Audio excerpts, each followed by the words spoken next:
मुलींना आता 100% मोफत शिक्षण जी.आर. आलाय. शासन निर्णय आजच आलेला आहे. आज आहे 8 जुलै 2024 आणि तो जी.आर. आलाय. याच्या माध्यमातून मुलींना आता 50% ऐवजी 100% लाभ मंजूर करण्यात येणार. ज्यामध्ये मुलींची जी कॉलेजची फी असेल त्याचबरोबर परीक्षेसाठी लागणारी फी देखील याच्यामध्ये समाविष्ट करण्यात आलेली आहे. 100% आता मुलींचं शिक्षण हे मोफत होणार आहे. उच्च तंत्र शिक्षण विभाग शासन निर्णय जे आहे इथे तुम्ही पाहू शकता.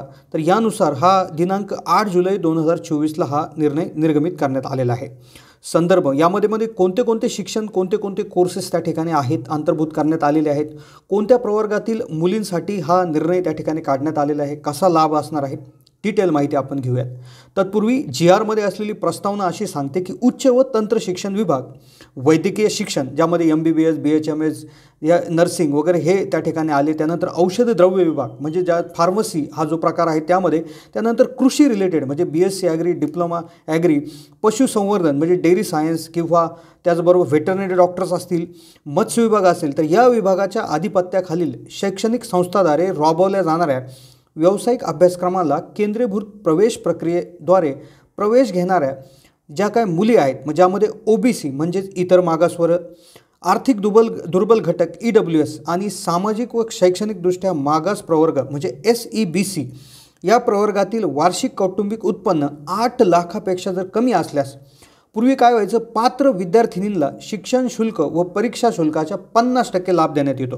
म्हणजे यापूर्वी हा जी.आर. येण्यापूर्वी 50% OBC, EWS आणि SEBC प्रवर्गातील मुलींना त्या ठिकाणी हा लाभ मिळतच होता. मग काय झालं, व्यावसायिक शिक्षणामध्ये मुलींचं प्रमाण 36% इतकंच मर्यादित आहे. नवीन शैक्षणिक धोरणानुसार व्यावसायिक शिक्षणातील मुलींचे प्रमाण वाढवण्याच्या दृष्टीने व मुलींना समप्रमाणात शिक्षणाच्या व्यापक संधी प्राप्त व्हाव्यात, तसेच महिला सक्षमीकरणाअंतर्गत आर्थिक पाठबळाअभावी व्यावसायिक अभ्यासक्रमांचे शिक्षण घेण्यापासून मुली वंचित राहू नये ही बाब विचारात घेऊन सरकारची एक मीटिंग झाली. दिनांक 5 जुलै 2024ला एक बैठक झाली आणि त्या विचारांती पुढील प्रमाणे निर्णय घेण्यात आला आहे. आता आहे तो जबरदस्त शासन निर्णय ज्या माध्यमात व्यावसायिक शिक्षणासाठी 100% फी मोफत आता मुलींना मिळणार आहे. काय आहे शासन निर्णय तो पाहूयात. आता कोणत्या कॉलेजेसमध्ये ॲडमिशन घेतल्यानंतर हा त्या ठिकाणी होईल, राज्यातील शासकीय महाविद्यालय, शासन अनुदानित अशासकीय महाविद्यालय ज्यामध्ये शासकीय महाविद्यालय आहेत, अनुदानित अशासकीय महाविद्यालय आहेत, त्याचबरोबर अंशतः अनुदानित, त्याचबरोबर कायम विनाअनुदानित महाविद्यालय आहेत, तंत्रनिकेतने आहेत, सार्वजनिक विद्यापीठे, शासकीय अभिमत विद्यापीठे, खाजगी, त्याचबरोबर स्वयंअर्थसहाय्यित विद्यापीठे वगळून. तर इथे सार्वजनिक विद्यापीठाअंतर्गत येणाऱ्या उपकेंद्रातील मान्यताप्राप्त अभ्यासक्रमास शासन सक्षम प्राधिकरणामार्फत राबवण्यात येणाऱ्या केंद्रीभूत प्रवेश प्रक्रियेतून म्हणजे कॅपद्वारे जे ॲडमिशन होत आहेत, म्हणजे ज्यामध्ये व्यवस्थापन कोट्यातील म्हणजे मॅनेजमेंट कोट्यातील प्रवेश वगळून ज्या काय विद्यार्थी आहेत त्यापैकी ज्या मुलींचं कुटुंबाचं वार्षिक उत्पन्न 8 लाख किंवा त्यापेक्षा कमी आहे, अशा व्यावसायिक अभ्यासक्रमांत प्रवेश घेणाऱ्या आर्थिकदृष्ट्या दुर्बल घटकातील इतर मागासवर्गातील ज्या काही मुली आहेत तर त्यांना कोणत्या कोणत्या कोर्सेससाठी उच्च व तंत्र शिक्षण विभाग म्हणजे इंजिनिअरिंग डिप्लोमा, त्यात वैद्यकीय शिक्षण म्हणजे BMS BHMS MBBS, औषधी द्रव्य विभाग म्हणजे फार्मसी, कृषी BSc ॲग्री डिप्लोमा, पशुसंवर्धन विभाग म्हणजे त्याचबरोबर डेअरी रिलेटेड व्यवसाय असतील किंवा व्हेटरनरी डॉक्टर्स असतील, दुग्ध व्यवसाय, त्याचबरोबर मत्स्य व्यवसाय. तर अशा मुलींसाठी साधारणपणे 50% शिक्षण शुल्काच्या 50% लाभाऐवजी आता 100% लाभ देण्यात येणार आहे. आता हा कधीपासून लागू होईल तर शैक्षणिक वर्ष 2024-25 पासून याला शासन मान्यता देण्यात येत आहे. तसेच यासाठी आता खर्च येणार आहे सरकारला 906 कोटी रुपये इतका साधारणपणे आर्थिक भार त्याला मान्यता आता या जी.आरद्वारे देण्यात आलेली आहे. आता वरीलप्रमाणे शैक्षणिक शुल्क व परीक्षा शुल्क यामध्ये 100% सवलत देण्याचा योजनेचा लाभ घेण्यासाठी एक सगळ्यात महत्त्वाची अट आहे की कौटुंबिक जे उत्पादन आहे तर ते 8 लाखापेक्षा कमी असणं गरजेचं आहे. अशा व्यावसायिक अभ्यासक्रमासाठी नवीन प्रवेशित तसंच पूर्वीपासून प्रवेशित असलेल्या अर्जाचं नूतनीकरण केलेल्या महिला व बाल विकास विभाग 6/4/2023 नमूद केलेल्या संस्थात्मक आणि संस्थाबाह्य या वर्गवारीमध्ये समाविष्ट होणाऱ्या अनाथ मुले आणि मुली यांना सुद्धा अनुदान राहणार आहे. सर्व प्रशासकीय विभागाकडून आर्थिक तरतुदी सुधारित करून सदर योजनेचा निधी हा संबंधित प्रशासकीय विभागाच्या लेखाशीर्षांतर्गत अर्थसंकल्पित करण्यात यावा. तसेच शिक्षण शुल्क व परीक्षा शुल्क लाभाच्या अंमलबजावणीकरता सर्व संबंधित प्रशासकीय विभागांनी आवश्यकतेनुसार स्वतंत्र आदेश निर्गमित करावे. ही फार महत्त्वाची आहे. मराठा आरक्षण व सुविधा मंत्रिमंडळ उपसमितीच्या निर्णयानुसार EWS प्रवर्गात इतर मागासवर्ग प्रवर्गाप्रमाणे उत्पन्न मर्यादेचे निकष एक समान करण्यास सामान्य प्रशासन विभागाने प्रस्तावित केल्यानुसार उच्च व तंत्र शिक्षण विभागाच्या 7/10/2017 रोजीच्या शासन निर्णयात खालीलप्रमाणे सुधारणा करण्यात येणार आहे. आता EWS म्हणजेच मागासवर्गीय, त्याचबरोबर मराठा आरक्षणच्या रिलेटेड खाली काही महत्त्वाच्या टिप याच्यामध्ये देण्यात आल्या, तेही समजून घेणं फार गरजेचं आहे.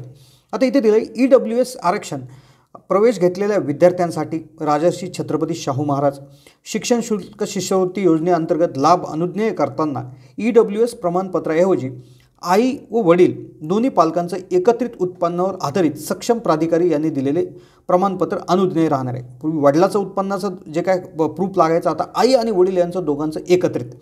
तथापि जे विद्यार्थी नोकरीत असतील तर त्यांच्या आई वडील यांच्या उत्पन्नासोबत विद्यार्थ्याचं उत्पन्न देखील उत्पन्न प्रमाणपत्रासाठी विचारात घेण्यात आलं. इथे ही गोष्ट लक्षात घेण्यासाठी जे EWS आरक्षणातून ज्यांनी प्रवेश घेतलेला आहे त्यांच्यासाठी आई आणि वडिलाचं एकत्रित उत्पन्न, तसंच जर ते विद्यार्थी जॉब करत असतील तर त्यांचं उत्पन्न एकत्रित करून 8 लाखापेक्षा कमी जर भरलं तर 100% सूट फीमध्ये देण्यात येईल.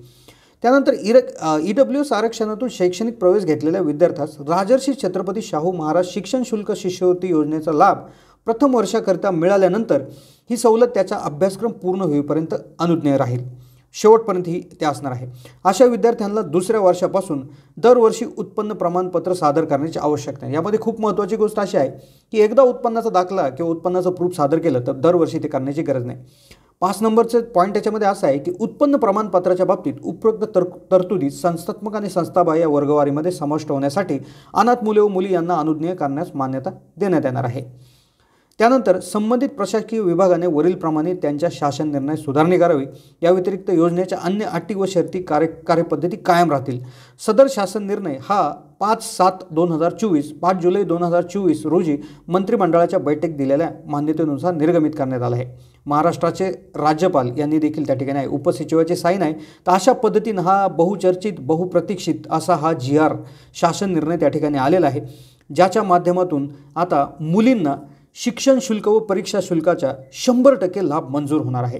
ज्या मुली OBC, SC, BC आणि EWS कॅटेगरीमध्ये आहेत तर त्यांच्यासाठी त्या ठिकाणी 100% मोफत आता शिक्षण होणार आहे, ज्यामध्ये engineering, MBBS, BHMS, nursing, pharmacy, त्या व्हेटरनरी डॉक्टर, कृषी, मत्स्य विभाग, तर अशा जवळपास जे काय व्यावसायिक शिक्षण आहे तर हे सर्व याच्यामध्ये अंतर्भूत आहे. तर नक्कीच कशी वाटली माहिती कमेंटच्या माध्यमातून कळवा. चॅनलला नवीन असाल तर जरूर सबस्क्राईब करा. ह्या GRची PDF घेण्यासाठी लिंक व्हिडिओच्या डिस्क्रिप्शनमध्ये टाकलेली आहे, नक्कीच चेक करा. धन्यवाद.